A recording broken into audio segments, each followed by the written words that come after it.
Hello everyone. তো আমি আজকে রান্না করছি ইলিশ মাছের মাথা দিয়ে কচুর শাক। মোটামুটি হয়ে এসছে, আমি ভিডিও করতে ভুলে গেছি, তারপর এখন মনে পড়লো তো ভাবলাম করে দেই। তো এটা ইলিশ মাছের মাথা। তো আমি কিছু দিইনি, শুধু তেজপাতা ফোড়নে দিয়েছি আর শুধু গোটা জিরে। তো আমি রান্না করছি এখন, আর তার সাথে সাথে আমার বাড়িও পুরো ক্লিন। অর্ণব তো স্কুল গেছে, এটা অর্ণবের বোতল। তো আমি একটু আগে ক্যাম্পা খেয়েছিলাম, আর আমার শাশুমাও বাড়িতে নেই, কোথায় গেছে জানি না। দেখতে পারো 11টা 10 বাজে। তো দেখতে পারো আমি জিরে ফোড়ন দিয়ে কচুগুলো দিয়ে দিয়েছি। এটা অর্ণবের মাছের ঝোল, আর আমাদের জন্য এতটুকু রেখেছি। আর আমি কচুর শাকের মধ্যে লেবু পাতাও দিয়ে দিয়েছি। এখন আমি জাস্ট ঢেকে রাখবো গ্যাস অফ করে। ব্যাস, এটা আস্তে আস্তে লেবু পাতাটা পুরো ইনহ্যান্স হয়ে যাবে। তো আমি এখানে জিরে বাটাটা দিয়ে দিয়েছি। তো আমার মোটামুটি মশলাটা কষেও গেছে। তো এবার আমি কেটেল থেকে গরম জল দেব। আমি সব কিছুতে গরম জলই ইউজ করি। তো অর্ণব খাবে, তো বেশি ঝোল লাগবে না।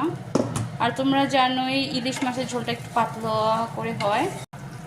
সো এখন অর্ণবের ঝোলটা হচ্ছে, মোটামুটি উতরে আসছে, তোমরা দেখতে পারো। আর একটু হবে, কারণ আমি কাঁচা মাছটা দিয়েছি। আর এই আমাদের কচুর শাক আমি নামিয়ে নিয়েছি, খেতে দারুণ হয়েছে। আমি একটু দেখতে পারো আমার কচুগুলো ভাজা ভাজা হয়ে গেছে। এখন আমি মশলাটা দিয়ে দেব। আর অর্ণবের মাছের ঝোল হয়ে গেছে, আমি ফ্লেমটা বন্ধ করে রেখেছি, এখন নামিয়ে দেব। আর এই হলো আমার মশলা বাটা, নিজে বেটেছি সুন্দর করে। এখন আমি তো দেখতে পারো আমার মশলাটা মোটামুটি হয়ে গেছে। এখন আমি জল দিয়ে দেব।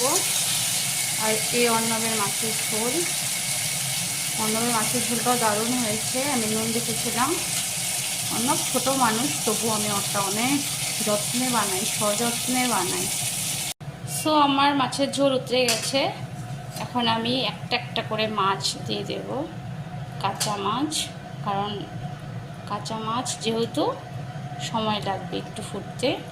আবার ইলিশ মাছের ঝোল বেশি ফোটানোও যায় না, ইলিশ মাছ নাকি টক হয়ে যায়। আমার মাছের ঝোল হয়ে গেছে, আমি ফ্লেম বন্ধ করে দিয়েছি। তোমরা দেখতে পারো কি সুন্দর হয়েছে দেখতে, খেতেও দারুণ হয়েছে।